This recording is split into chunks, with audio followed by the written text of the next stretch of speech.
प्रद्युम्नो अमितविक्रमः सङ्कर्षणो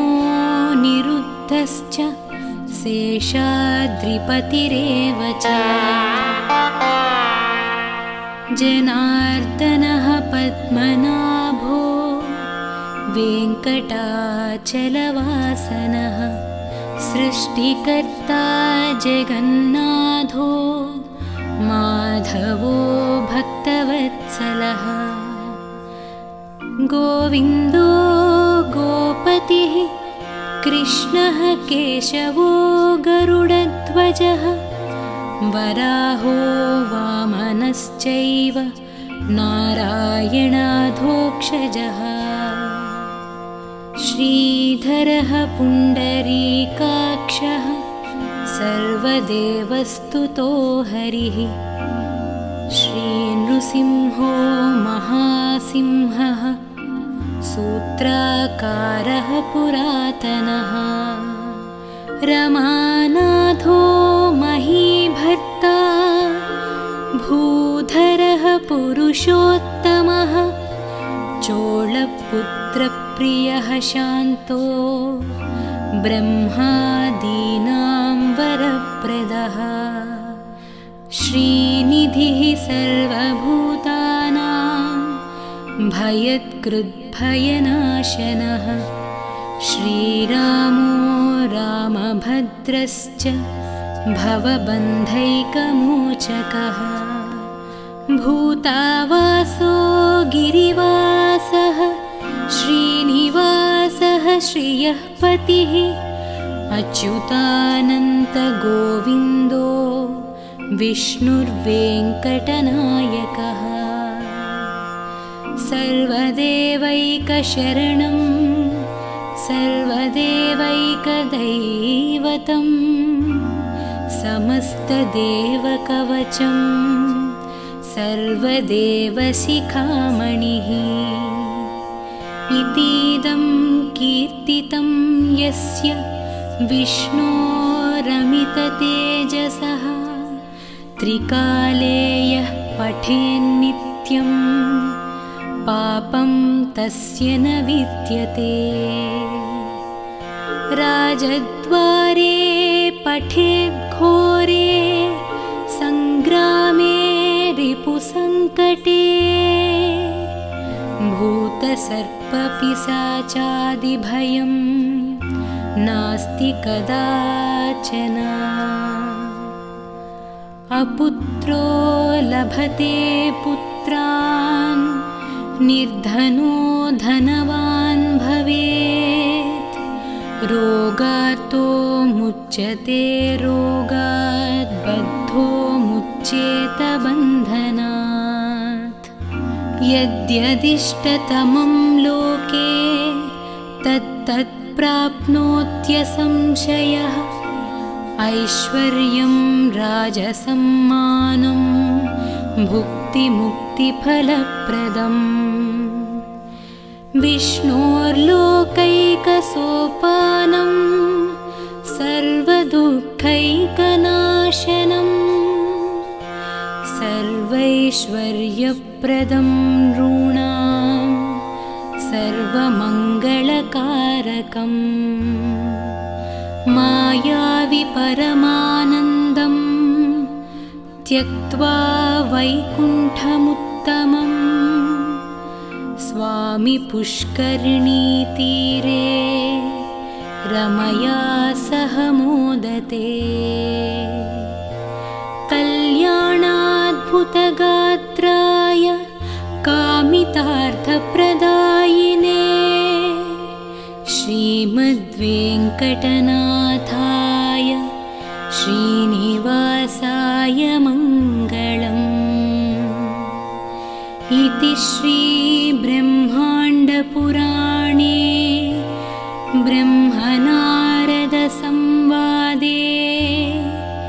वेङ्कटगिरिमहात्म्ये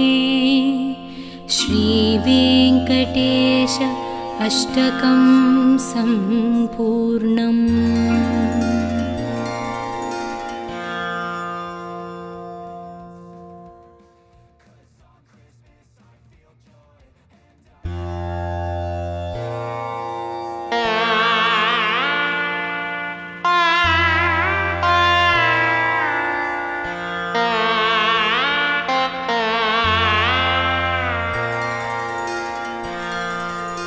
वेङ्कटेशो वासुदेवः प्रद्युम्नो अमितविक्रमः सङ्कर्षणो निरुद्धश्च शेषाद्रिपतिरेव च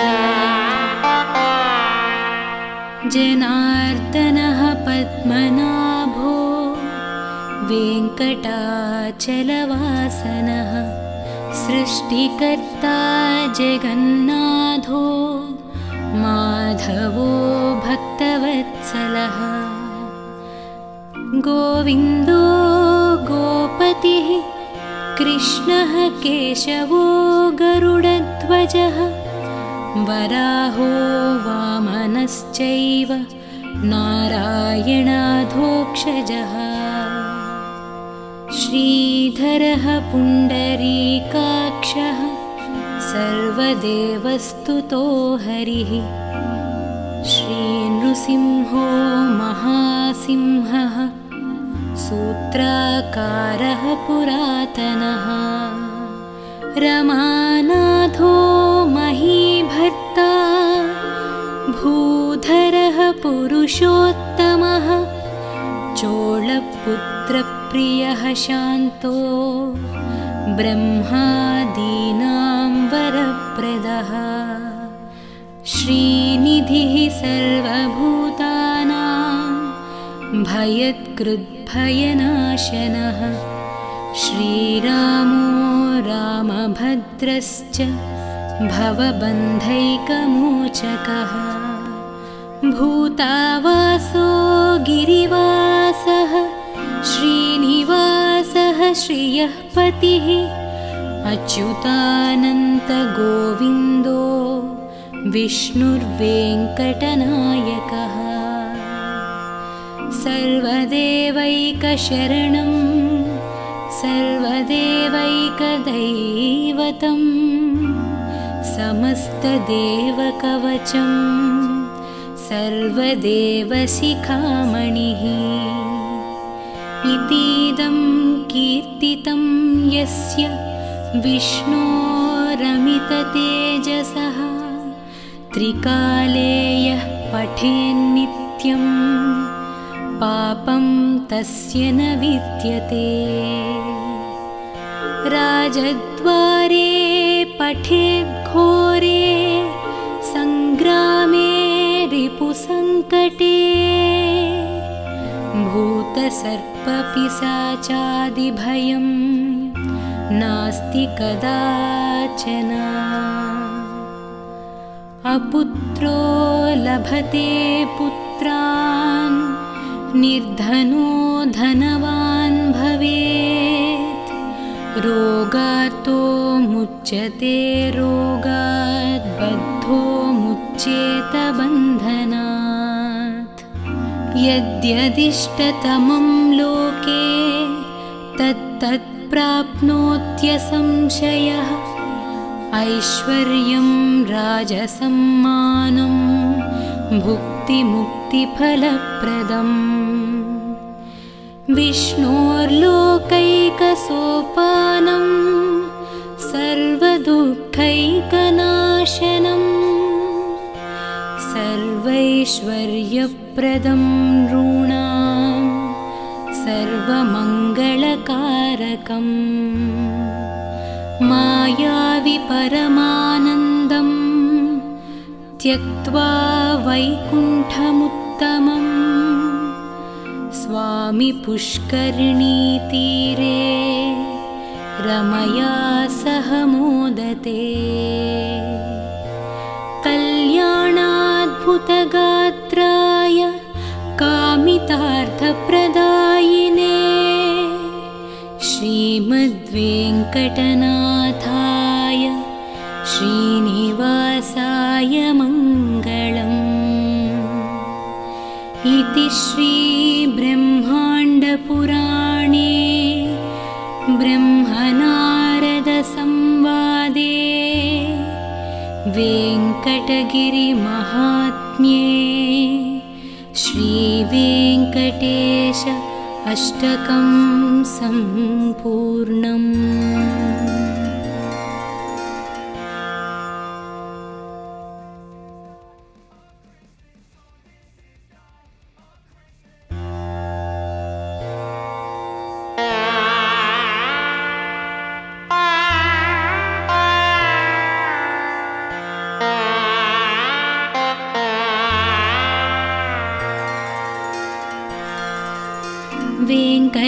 ऋषिकेशो वासुदेवः प्रद्युम्नो अमितविक्रमः सङ्कर्षणो निरुद्धश्च शेषाद्रिपतिरेव च जनार्दनः पद्मनाभो वेङ्कटाचलवासनः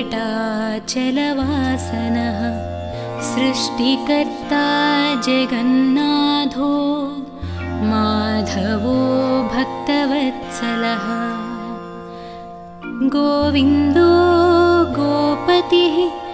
कृष्णः केशवो गरुडध्वजः वराहो वामनश्चैव नारायणाधोक्षजः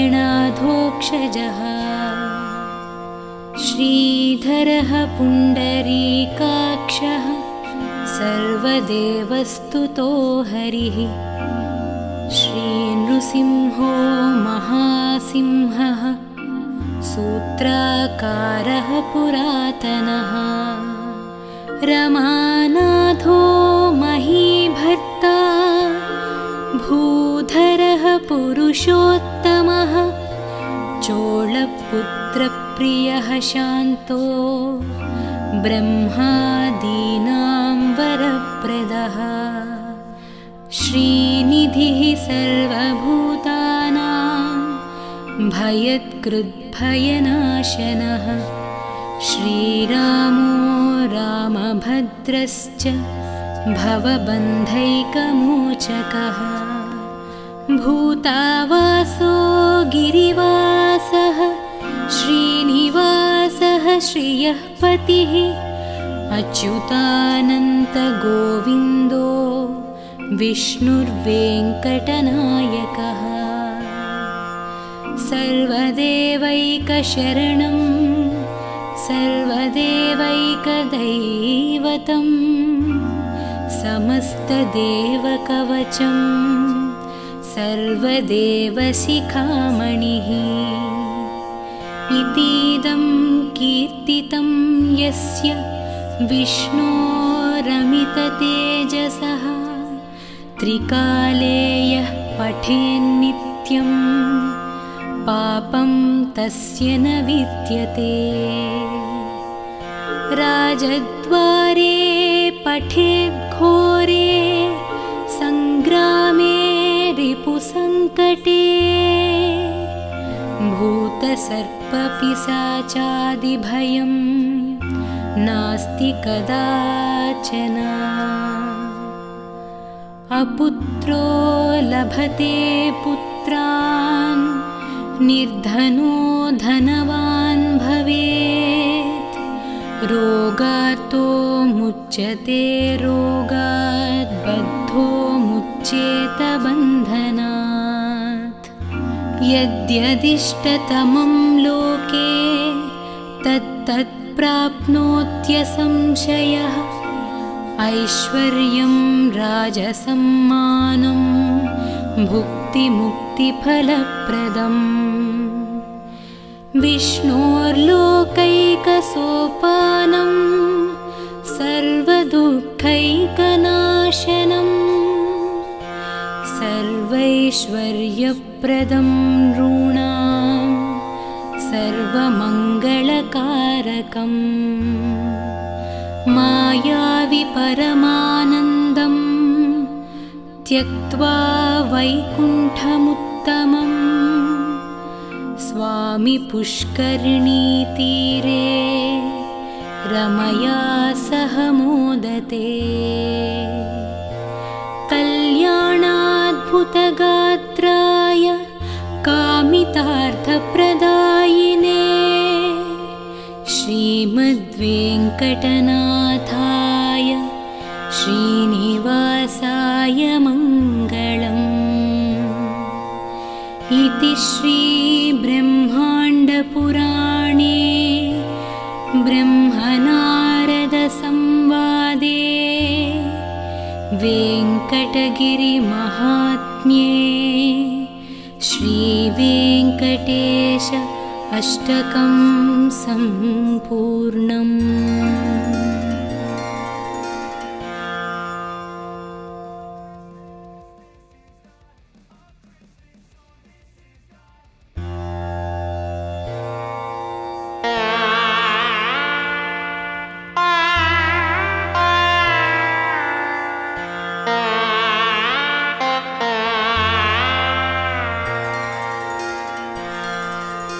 वेङ्कटेशो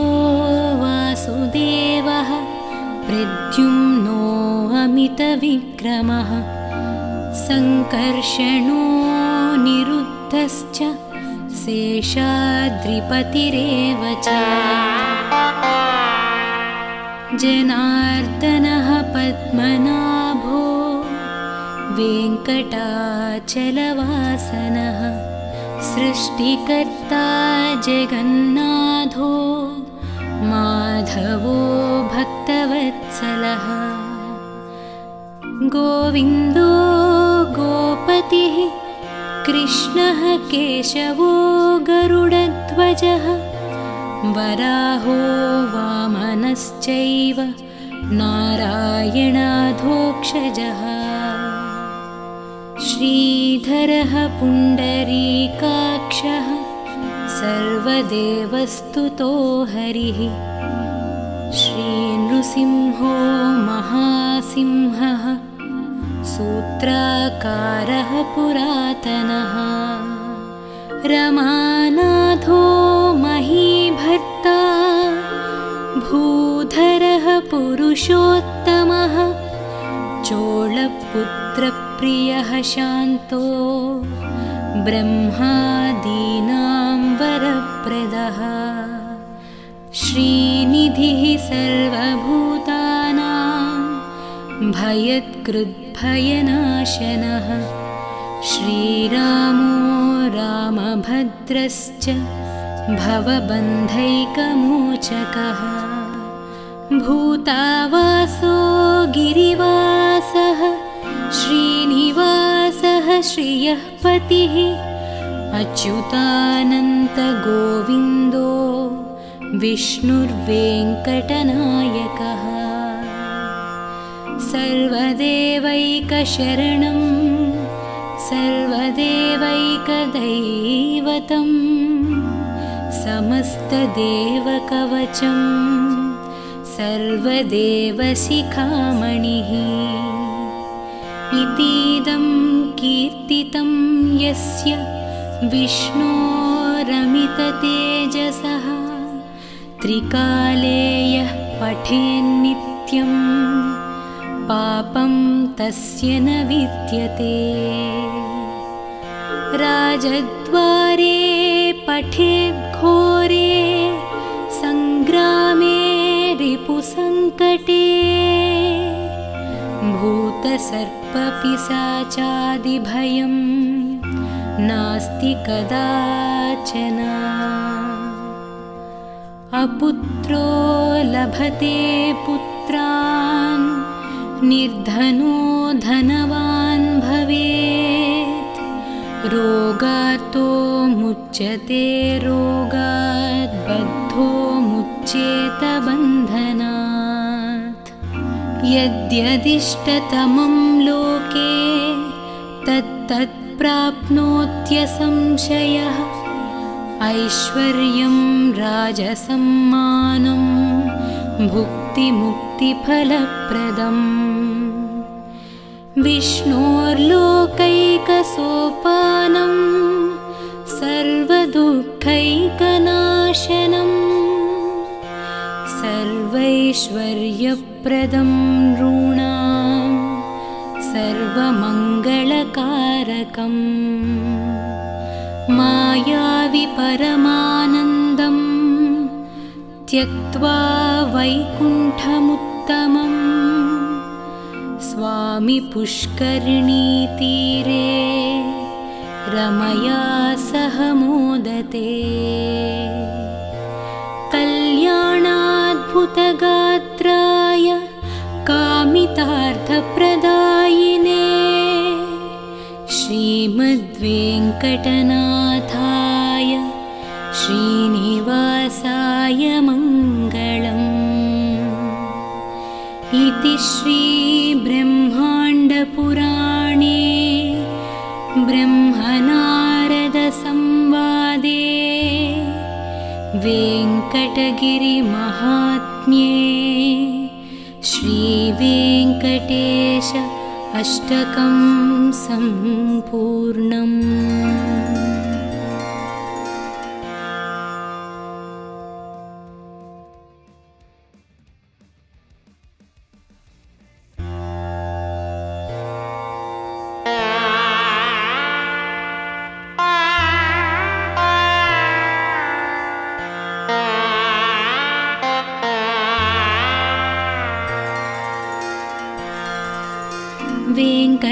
महेशो वासुदेवः प्रद्युम्नो अमितविक्रमः सङ्कर्षणो निरुद्धश्च शेषाद्रिपतिरेव च जनार्दनः पद्मनाभो वेङ्कटाचलवासनः सृष्टिकर्ता जगन्नाथो माधवो भक्तवत्सलः गोविन्दो गोपतिः कृष्णः केशवो गरुडध्वजः वराहो वामनश्चैव नारायणाधोक्षजः श्रीधरः पुण्डरीकाक्षः सर्वदेवस्तुतो हरिः श्रीनृसिंहो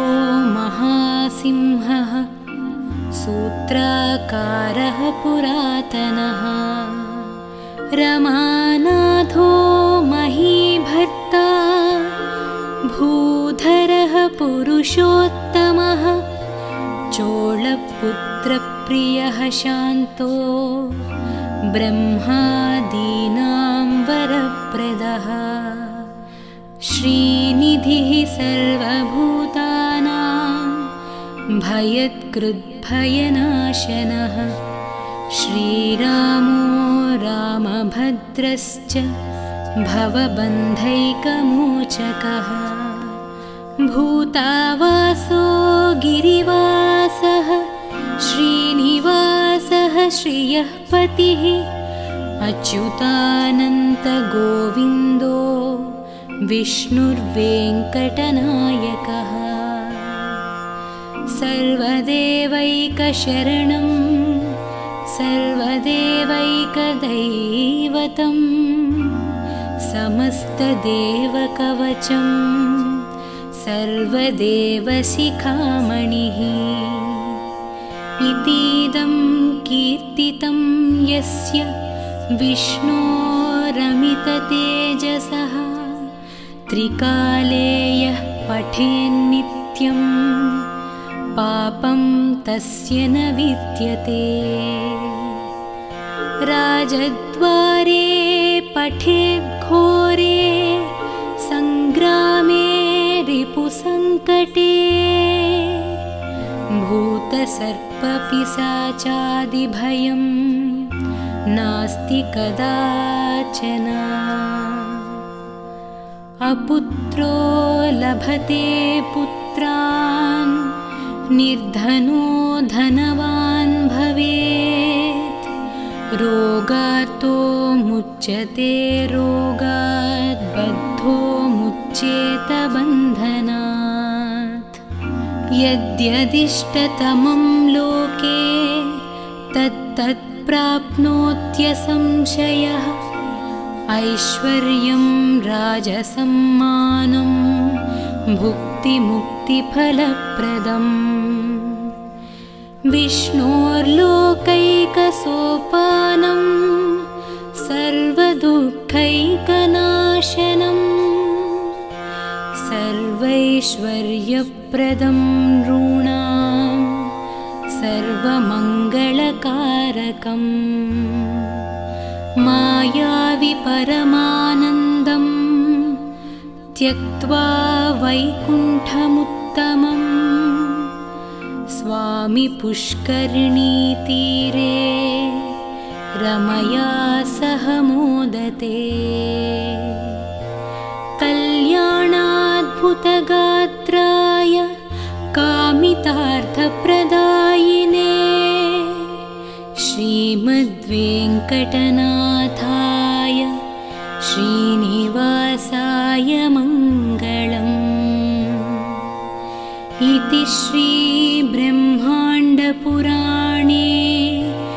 ब्रह्मनारदसंवादे वेङ्कटगिरिमहात्म्ये श्रीवेङ्कटेश अष्टकं सम्पूर्णम्।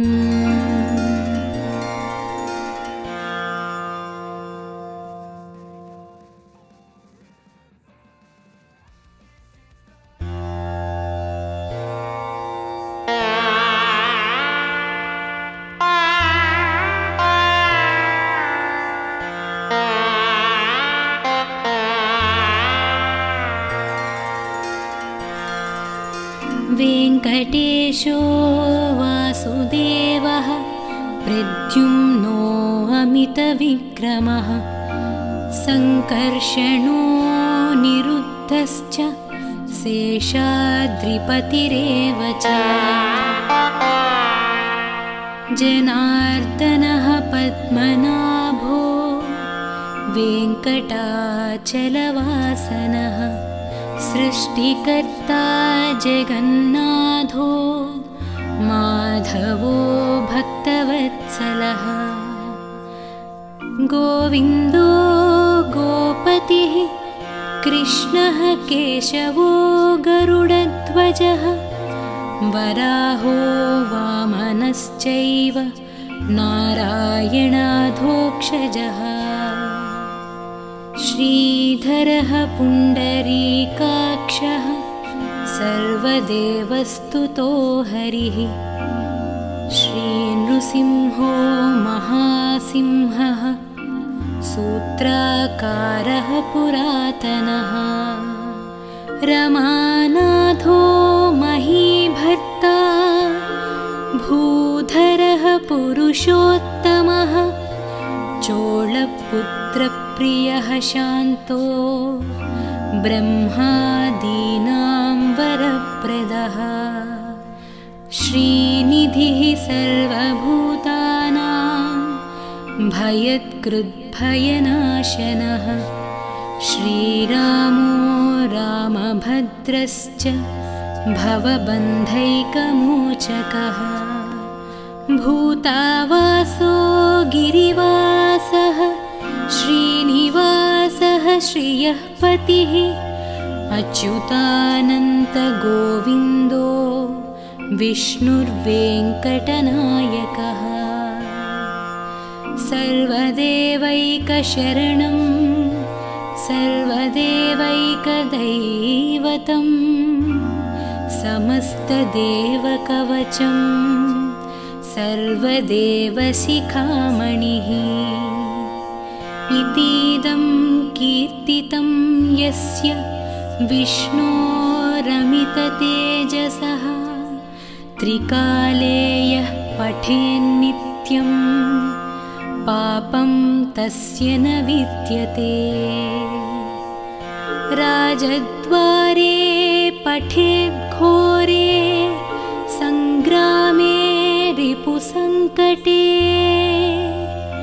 भूतसर्पपिशाचादिभयं नास्ति कदाचन अपुत्रो लभते पुत्रान्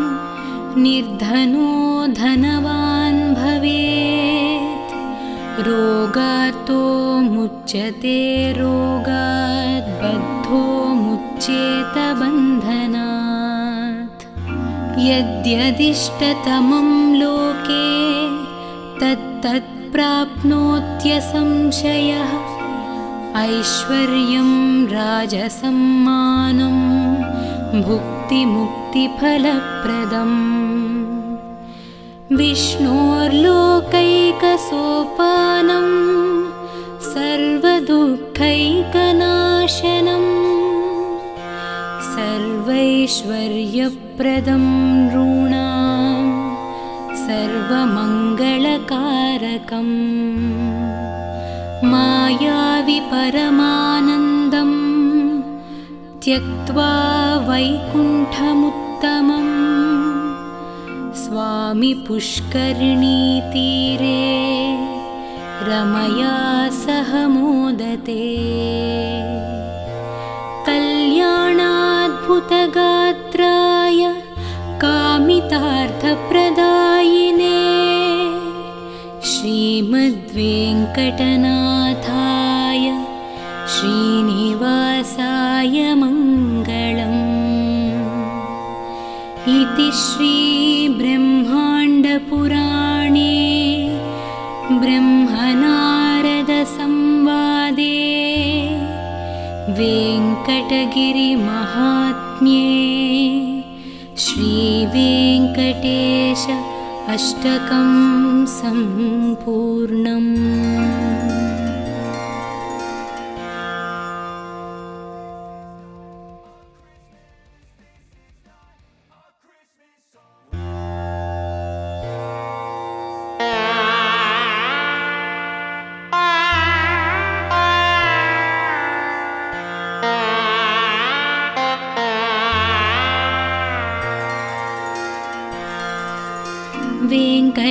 महेशो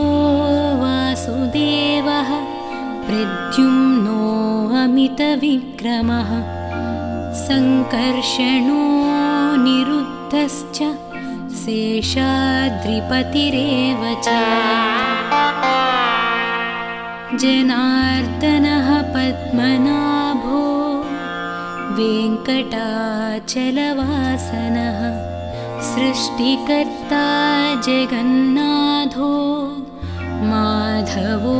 भक्तवत्सलः गोविन्दो गोपतिः कृष्णः केशवो गरुडध्वजः वराहो वामनश्चैव नारायणाधोक्षजः श्रीधरः पुण्डरीकाक्षः सर्वदेवस्तुतो हरिः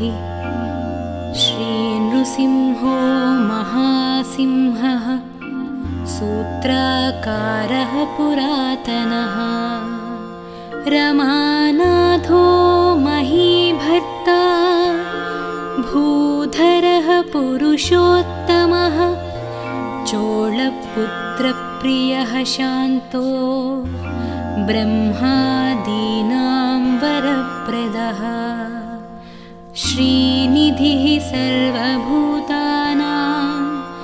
भयत्कृद्भयनाशनः श्रीरामो रामभद्रश्च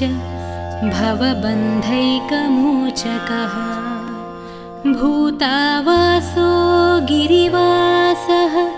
श्रीनिवासः श्रियः पतिः अच्युतानन्तगोविन्दो विष्णुर्वेङ्कटनायकः सर्वदेवैकशरणं सर्वदेवैकदैवतं समस्तदेवकवचं सर्वदेवशिखामणिः इतीदं कीर्तितं यस्य विष्णोरमिततेजसः त्रिकाले यः पठेन्नित्यं पापं तस्य न विद्यते राजद्वारे पठेद्घोरे सङ्ग्रामे रिपुसङ्कटे भूतसर्पपिशाचादिभयं नास्ति कदाचन अपुत्रो लभते पुत्रान् निर्धनो धनवान् भवेत् रोगार्तो मुच्यते रोगात् बद्धो मुच्येत बन्धनात् यद्यदिष्टतमं लोके तत्तत् प्राप्नोत्यसंशयः ऐश्वर्यं राजसम्मानं भुक्तिमुक्तिफलप्रदम् विष्णोर्लोकैकसोपानं सर्वदुःखैकनाशनं सर्वैश्वर्यप्रदं नॄणां सर्वमङ्गलकारकम् मायावि परमानन्दं त्यक्त्वा वैकुण्ठमुत्तमं स्वामि पुष्करिणीतीरे रमया सह मोदते कल्याणाद्भुतगात्राय कामितार्थप्रदायिने श्रीमद्वेङ्कटनाथाय श्रीनिवासाय मङ्गलम् इति श्रीब्रह्माण्डपुराणे ब्रह्मनारदसंवादे वेङ्कटगिरिमहात्म्ये श्रीवेङ्कटेश अष्टकं सम्पूर्णम्।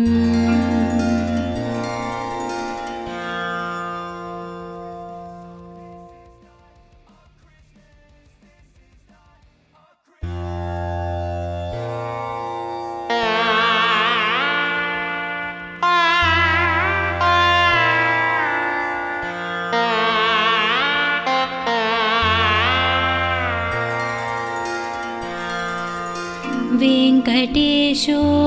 वासुदेवः प्रद्युम्नो अमितविक्रमः सङ्कर्षणो निरुद्धश्च शेषाद्रिपतिरेव च जनार्दनः पद्मनाभो वेङ्कटाचलवासनः सृष्टिकर्ता जगन्नाथो माधवो भक्तवत्सलः गोविन्दो गोपतिः कृष्णः केशवो गरुडध्वजः वराहो वामनश्चैव नारायणाधोक्षजः श्रीधरः पुण्डरीकाक्षः सर्वदेवस्तुतो हरिः श्रीनृसिंहो महासिंहः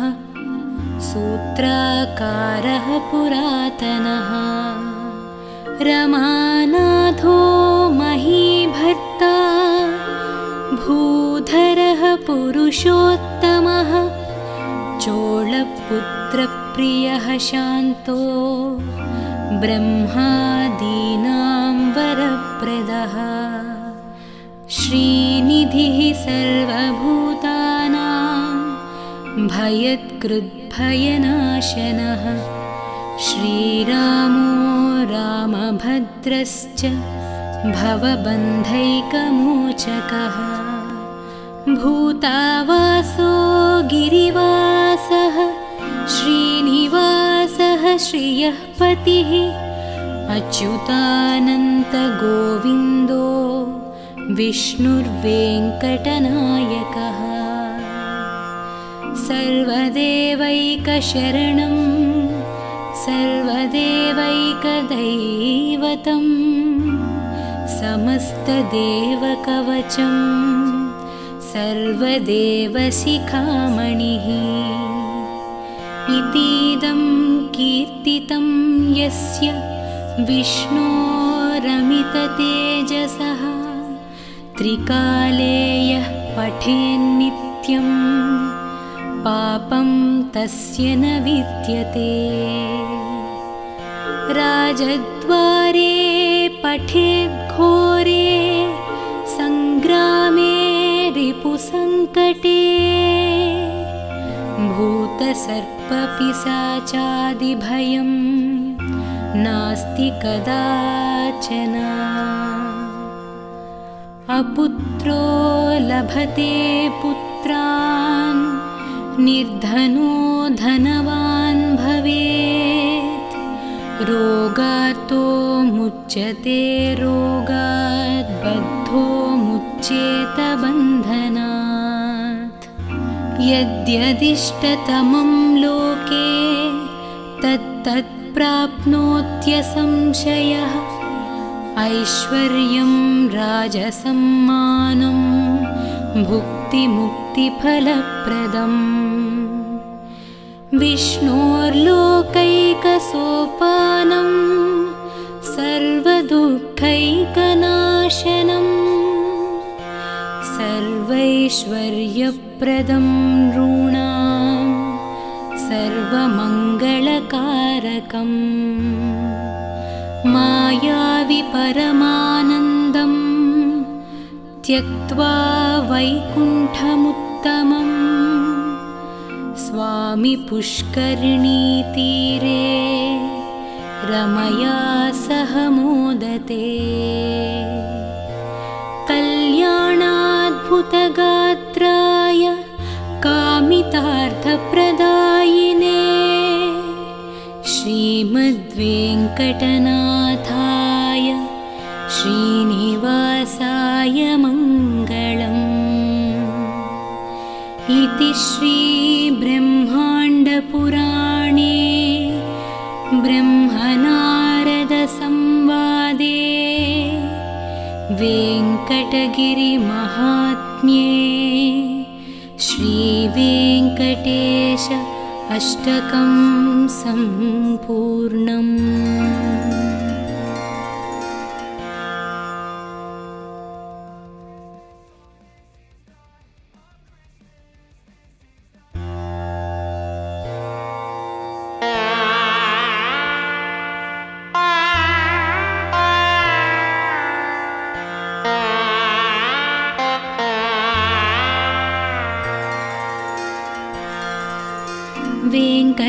वेङ्कटेशो वासुदेवः प्रद्युम्नो अमितविक्रमः सङ्कर्षणो निरुद्धश्च शेषाद्रिपतिरेव च जनार्दनः पद्मनाभो वेङ्कटाचलवासनः सृष्टिकर्ता जगन्नाथो माधवो भक्तवत्सलः गोविन्दो गोपतिः कृष्णः केशवो गरुडध्वजः वराहो वामनश्चैव नारायणाधोक्षजः श्रीधरः पुण्डरीकाक्षः सर्वदेवस्तुतो हरिः श्रीनृसिंहो महासिंहः सूत्राकारः पुरातनः रमानाथो महीभर्ता भूधरः पुरुषोत्तमः चोळपुत्रप्रियः शान्तो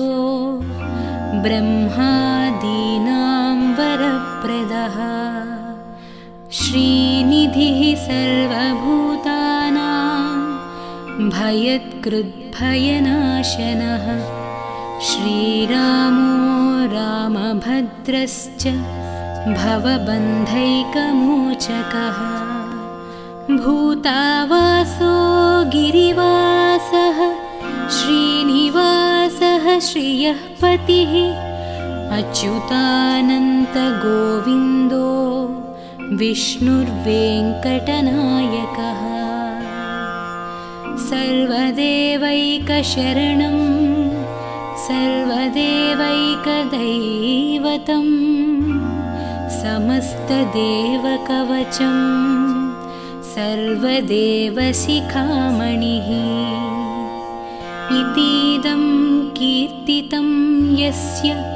विष्णोरमिततेजसः त्रिकाले यः पठेन्नित्यं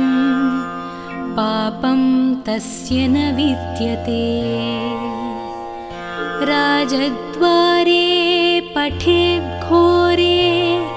सङ्ग्रामे रिपुसङ्कटे भूतसर्पपिशाचादिभयं नास्ति कदाचन अपुत्रो लभते पुत्रान् निर्धनो धनवान् भवेत् रोगार्तो मुच्यते रोगात् बद्धो मुच्येत बन्धनात् यद्यदिष्टतमं लोके तत्तत् प्राप्नोत्यसंशयः ऐश्वर्यं राजसम्मानं भुक्तिमुक्तिफलप्रदम् विष्णोर्लोकैकसोपानं सर्वदुःखैकनाशनं सर्वैश्वर्यप्रदं नॄणां सर्वमङ्गलकारकम् मायावि परमानन्दं त्यक्त्वा वैकुण्ठमुत्तमं स्वामि पुष्करिणीतीरे रमया सह मोदते कल्याणाद्भुतगात्राय कामितार्थप्रदायिने श्रीमद्वेङ्कटनाथाय श्रीनिवासाय मङ्गलम् इति श्रीब्रह्माण्डपुराणे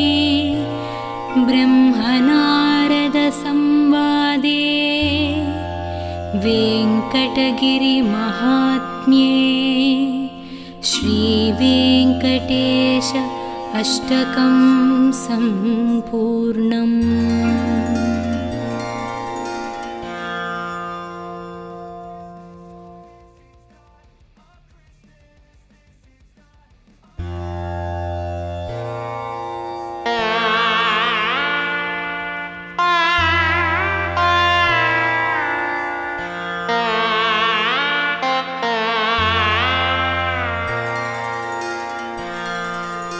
वेङ्कटेशो वासुदेवः प्रद्युम्नो अमितविक्रमः सङ्कर्षणो निरुद्धश्च शेषाद्रिपतिरेव च जनार्दनः पद्मनाभो वेङ्कटाचलवासनः सृष्टिकर्ता जगन्नाथो माधवो भक्तवत्सलः गोविन्दो गोपतिः कृष्णः केशवो गरुडध्वजः वराहो वामनश्चैव नारायणाधोक्षजः श्रीधरः पुण्डरीकाक्षः सर्वदेवस्तुतो हरिः श्रीनृसिंहो महासिंहः सूत्राकारः पुरातनः रमानाथो महीभर्ता भूधरः पुरुषोत्तमः चोळपुत्रप्रियः शान्तो ब्रह्मादीनां वरप्रदः श्रीनिधिः सर्वभूतानां भयत्कृद्भयनाशनः श्रीरामो रामभद्रश्च भवबन्धैकमोचकः भूतावासो गिरिवासः श्रीनिवासः श्रियः पतिः अच्युतानन्तगोविन्दो विष्णुर्वेङ्कटनायकः सर्वदेवैकशरणं सर्वदेवैकदैवतं समस्तदेवकवचं सर्वदेवशिखामणिः इतीदं कीर्तितं यस्य विष्णोरमिततेजसः त्रिकाले यः पठेन्नित्यं पापं तस्य न विद्यते राजद्वारे पठेद्घोरे सङ्ग्रामे रिपुसङ्कटे भूतसर्पपिशाचादिभयं नास्ति कदाचन अपुत्रो लभते पुत्रान् निर्धनो धनवान् भवेत् रोगार्तो